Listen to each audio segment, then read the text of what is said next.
Hey everyone, Brendan Snyder here. How are you? Thanks so much for joining me, and welcome to another episode of New Music Finds. This is where I like to collect together all the different things that I picked up over the past week, present it to you guys, give you a little bit of background on it, maybe even turn you on to something new. Last week was a pretty good week. Now, if you had been watching, then you know the weeks before that were pretty barren, not finding a lot of good stuff. But last week turned things around, and this week here has kept it going.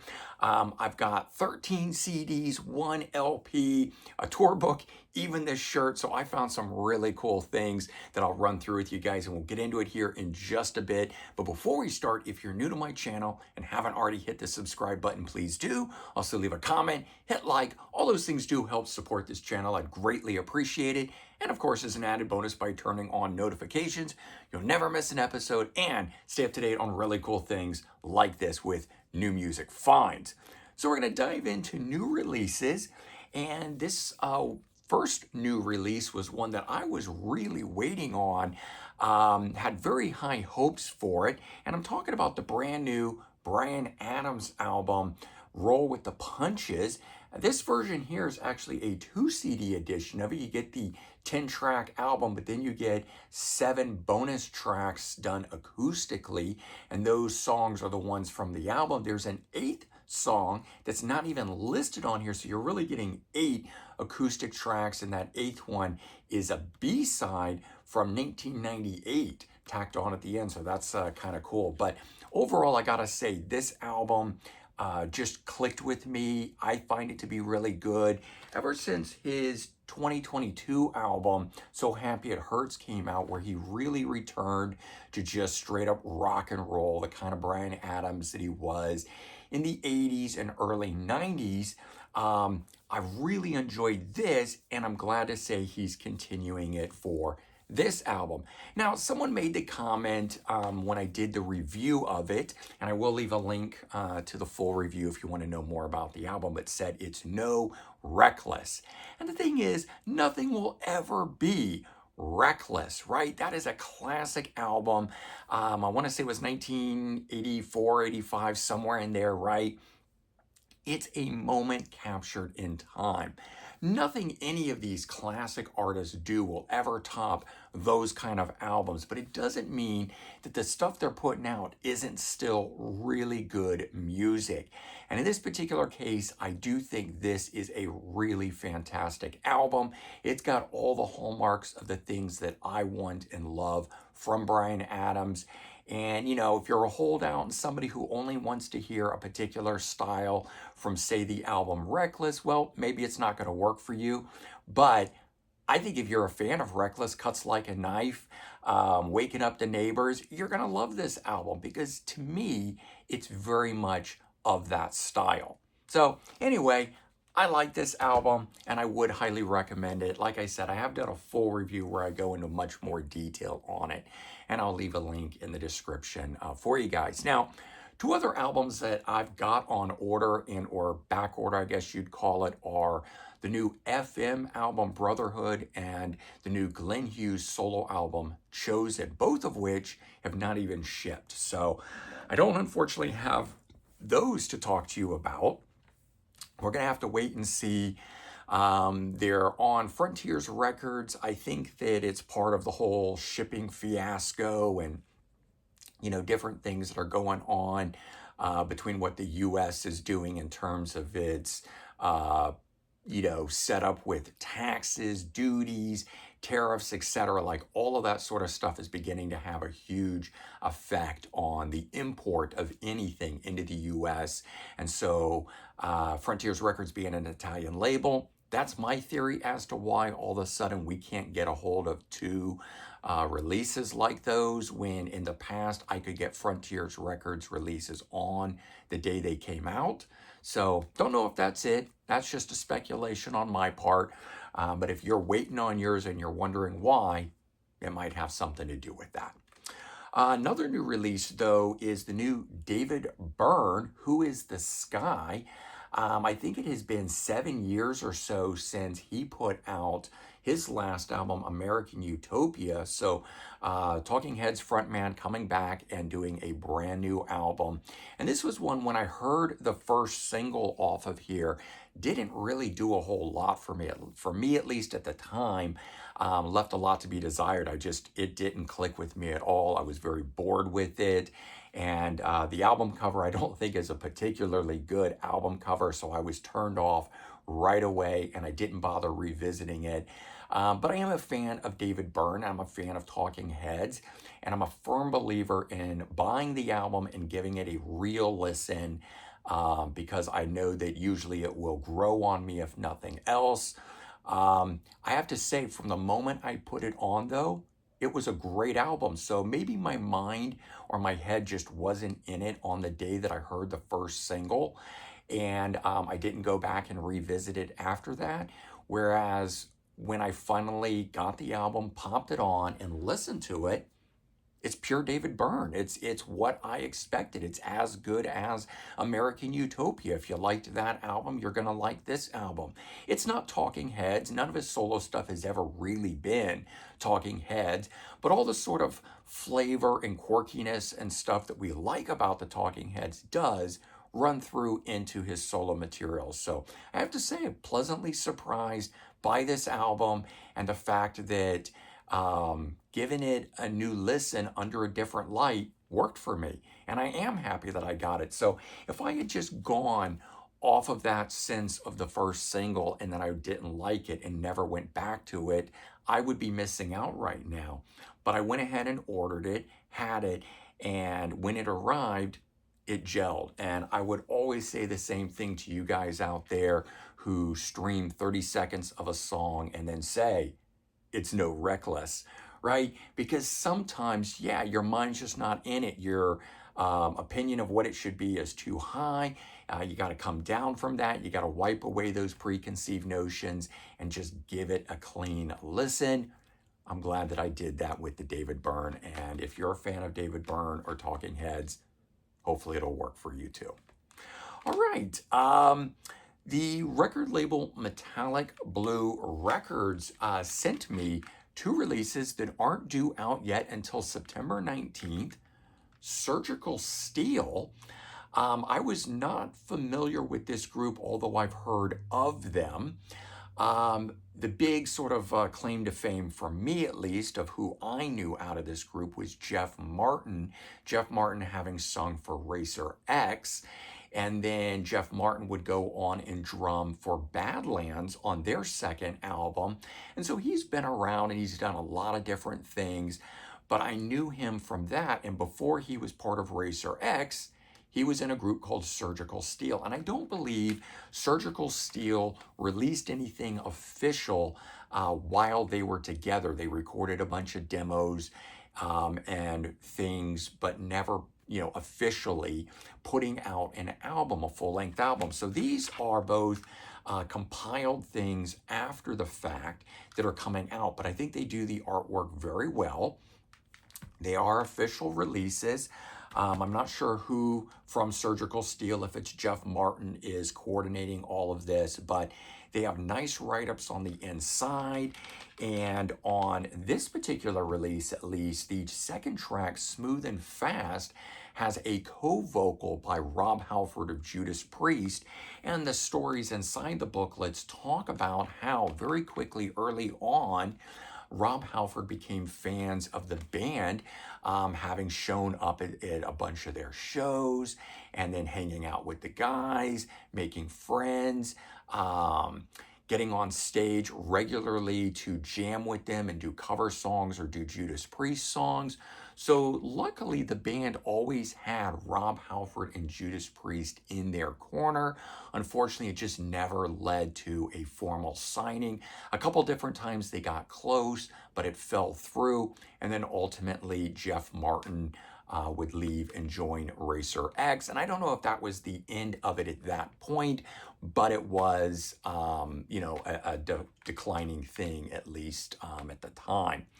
But two albums that are coming out on September 19th. As I said, I've gotten these a little bit early and I've had a chance to listen to them, and they sound really, really good. The guitar playing on here is fantastic.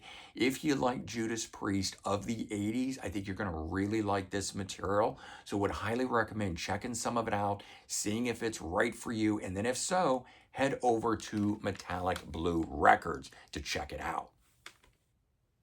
All right, if you notice, we faded in and out there, and it's brighter now. My light went out on me in the last round, so had to pause and get the light working again. So we're going to move on. That was the end of new releases. And now we're into the stuff that I picked up just regularly on my hunt at record stores. And I hit up Jack's in Red Bank, New Jersey. And while I didn't have any major scores, I found some good stuff. I was a little bummed by the visit, just not having any major finds that I'm used to in the past. Might have just been the time of year, may have just been an off period where they hadn't gotten any really big buys in. Could be any number of things, but I still found some good stuff. And one of the best things that I found in the end was the group Pretty Things. That I've always heard of this group, never really followed them or knew too much about them, and I would check out a track here or there, and it never worked with me at the time when I was checking it out, so I just always kind of moved on. And this one here is called Freeway Madness. I think this is 1972. And I saw the album cover. It was $13.98, and I said, maybe I'll give this a shot. I'm in the mood for that kind of obscure 70s band type thing, and would later find out that the guitar player was a founding member of the Rolling Stones, though he left before they recorded anything and formed this band. And then the band put stuff out, I believe, starting in 1965. And I didn't realize they were a 1960s rock band. I only ever knew these albums where they were in the 70s and didn't really know what to expect. They were a little bit power pop, a little bit progressive rock, a little bit straight up Rolling Stones sounding style stuff too. So they do a little bit of different stuff across the board, and I think maybe that's why I had a hard time really understanding who they were or having it fit a particular mood when I was in a mood for it. But Grant Arthur from Grant's Rock Warehouse, who I do some filming with, had talked about them and recently done, I think, an album ranking. And so the band, the name, was sitting right in the forefront of my mind. And I thought, you know what? It's time to check them out. Well, I did, and I really enjoyed this. And I not only enjoyed it, the album, I decided to pick up Savage Eye as well. And this one turned out to be really great. And I've always loved the album art. I think one of the reasons that the band has stood out to me is they've had some very interesting album covers. This one in particular, which I think is very iconic. And then I did order another one, Silk Torpedo. That's on its way. In fact, I should be getting it sometime later today, so you'll see that next week. But I ended up really liking them, and I did check out some of the stuff from the 60s. That's not really my cup of tea right now. But when I'm in the mood for 60s era rock, I'll probably recheck it out and see what I think, and maybe I'll pick up some of those albums. But right now, I'm enjoying the sounds that they did in the 70s. So something else I picked up, hadn't been able to get through Amazon, so this was a cool find. Sweet Platinum Rare, a double CD of archival material from Andy Scott, the guitar player's archives. I have several vinyl editions from Record Store Day that are gathering these things up, but this was the first time that we were getting it on CD, and I've enjoyed the LP edition, so glad to get this 2 CD collection. And there is a Platinum Rare Volume 2 that I want to hunt down as well. Same thing, kind of came and went on Amazon and back ordered and not easy to come by. So when I run across it at some point, I will pick it up. This next one turned out to be a really good one as well, not expecting much. Surf Ungol and Live at the Roxy. And again, just picking it up because it was sort of completing the collection. I had recently discovered this band over the last year or so and fell in love with them, never really knowing much about them before, but just loving the sound of these guys. A very hard rock driving kind of uh, I don't know, sort of new wave of British heavy metal, but stoner vibe sound to them. They go back into the 70s, put out their debut, I believe, in 1980. And this one here, 2023 live album. And I believe they've hung it up now, having done a farewell tour and everything. But this sounded great, and it was just the right thing at the right time. So I very much enjoyed this live album. And then another new release that I had not picked up at the time, but I had sampled, thought sounded good. And so when I saw it, I decided to pick it up. Colin Hay, Man at Work Volume 2, and I have the Colin Hay Man at Work Volume 1 from, I think, about 20 years earlier. I think this is like 20 years on from it. So that might have been like 2005. It was a great release covering some Men at Work songs and some of his solo material, doing them in a new light. And that's exactly what this is. He covers some solo material again, as well as some Men at Work songs, and it sounds really good. It's just kind of a best of sort of thing, but it's all recorded or re-recorded with new interpretations of it today. So that was a fun one to get. So ended up finding some stuff anyway, even though it wasn't like big mega, scores kind of stuff. So last week I had picked up this Shy England release, Misspent Youth, and just fell in love with it. I had had some Shy albums in my collection, but they had never clicked with me the way this did. And this just really showed me the beauty of the band and their sound. And so I fell in love with this and was like, I've got to get some more. So I ordered this Rock Candy edition, Excess All Areas. And it's got 5 bonus tracks on it, which is really great. I mean, pretty much anything Rock Candy puts out is really great. But I had never really explored this because the couple albums that I'd had in my collection were good, but they just didn't make me desire more the way that when I got Misspent Youth did. And so I got this, and then this, again, same thing, just made me want even more. So I've ordered some more stuff. I've got some things, on order coming. And that was what was kind of missing over the last so many weeks, where I'd had a real dip in all the stuff that I was picking up because there wasn't anything that was making me excited about a particular artist to go explore things. And I have to say, out of the stuff that I picked up from last week and now this week, it has sent me off in a bunch of tangents. And so I will order those things and then they trickle in. And so there's always extra stuff coming, but all that stuff kind of dried up. And that's why I just wasn't having much of anything. So I'm definitely glad to be back into that and having stuff to search out. I love having bands to hunt down. And so this is one I haven't really looked into. I don't know if they have anything more beyond this album, but I found this. And it was from Sound Exchange. The week earlier, I'd gone through a box of stuff and found this, along with 9 other things. I'd gotten 10 releases. And one that I had missed or overlooked was a group called Crystal Rocks. And this one passed the buck, 1992, on it's a weird label. I can't figure out how to read that logo. But I don't know, I saw that album cover and saw those guys and just said, you know what, this probably is going to rock. And sure enough, it did.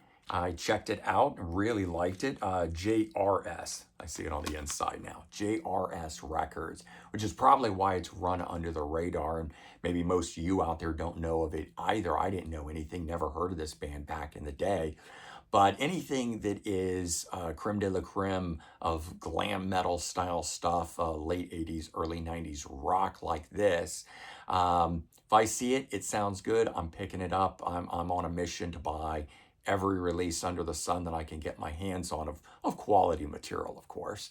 But this is just another one that never heard of, don't know anything about, and I was able to stream something online, and this has turned out to be really killer rock music. So Crystal Rocks, 2X's, check them out. Good stuff.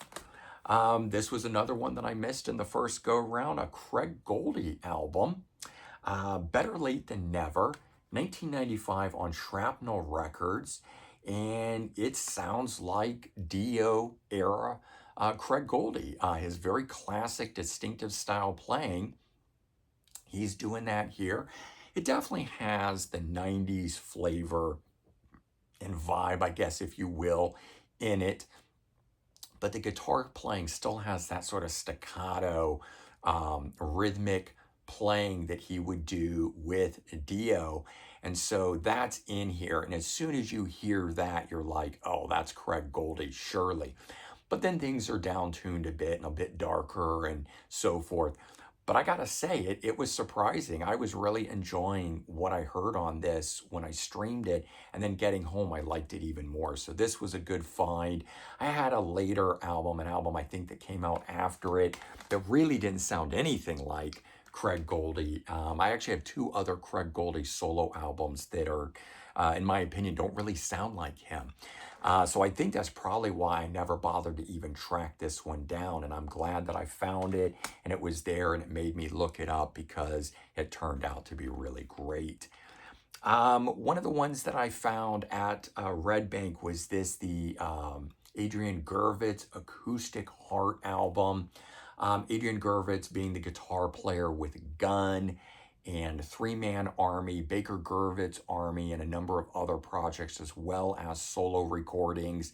And this is a guy that has changed his style many times over. It does not sound like Gun or Three Man Army or Baker Gervitz Army, which are the things that I really like, but it is him. It's acoustic, instrumental. I believe it's all instrumental. I didn't listen to the whole thing. It's good. It's good for what it is. I would have liked it to have been the other, but because it's him and I'm a big fan of his, I wanted to buy it, have it in the collection, and then, I'm sure at another point in time I'll pull it out. It'll just be the absolute most perfect thing when I'm in the mood for it. And I have often found that to be the case with a lot of things that I buy. Gotta be in the right mood for it at that time. And so I try to only pick up things that I'm absolutely in the mood for, unless, one, I know that I'll never see it again. I've never seen this album before, and I don't want to take a chance on never finding it, so it's going to get bought. And new releases that can go out of print really quick and then not be able to get them. So those are things I do pick up. All right, so also at Red Bank, I had picked up this shirt, Greetings from Asbury Park, New Jersey, Bruce Springsteen album cover shirt. I have one other Bruce Springsteen shirt in my collection, but it's pretty worn out, and it was time to get a new one. So what better place to do it than in New Jersey at a record shop? So I picked this one up, so I'm wearing that. That was a new shirt. I managed to find a tour book. This was at Anthony Coviello's store at Sound Exchange. If you didn't know, he's always got a number of different tour books floating around. People bring them in. But this one here I found on the dollar card. It was $5, but normally they're $20 to $30. So I can't believe that he put a Police tour book out for only $5. And it's got like tour diary type stuff on the inside of it, but very cool. Obviously, I did not see this tour. I was far too young to be able to see the tour, but very cool. I like picking up archival tour books if they're inexpensive like that. And then Fleetwood Mac, Tango in the Night. This is an lacquer cut original analog master. So I have a remastered 2 CD edition of this, and I've got this original master recording CD version of it, which sounds really good, even better than this one. And yet now there's a lacquer cut from the original analog tapes, and yet it sounds different. So pretty amazing how they can do these different masterings, mixings, whatever, different cut. and you get a slightly different sound to them. And for me, at least, when it's an album that I really love, this is my personal favorite of the Fleetwood Mac albums. I love this, being a huge fan of both Stevie Nicks and Lindsey Buckingham, so it goes in a multitude of directions. To getting a different, a new way of hearing it. And I do love that. I won't do it for all the bands that I like, and certainly not for all the bands that I listen to. Um, and I didn't even buy this on first pass. I had seen this when I went to Sound Exchange last week, and I decided not to spend the $30. It was $31.98, which is not a bad deal for it. But I then thought about it and thought about it for the next week. And when I went back, I said, you know what? I've basically been regretting not picking it up. I'm just going to pick it up. I don't like to think about things and wish I'd picked something up, even if I keep saying to myself, I don't need a third version of the album, which is exactly what I was saying in the store. Anthony and I were both having the conversation. In fact, he was saying he wasn't going to pick it up, and he is an LP guy, but he was like, I've got so many versions, I just don't need another one. And I was saying the same thing, but I decided in the end of the day, I had to do it. So I am glad I picked it up. I'm glad to have it in the collection. And there you go. Those are the different things that I picked up: 13 CDs, the LP, the tour book, and this shirt. I ended up finding, 16 different things. So I did have a very fun week exploring a lot of different things, a lot of different sounds. Weigh in, let me know what it is that you found this past week, and the types of things that you've been listening to and the rabbit holes you're going down on. It's always the best part of getting new music, and what rabbit hole it might send you down on. So, all right, everyone, take care, have a good one, and I'll talk to you real soon. Bye-bye.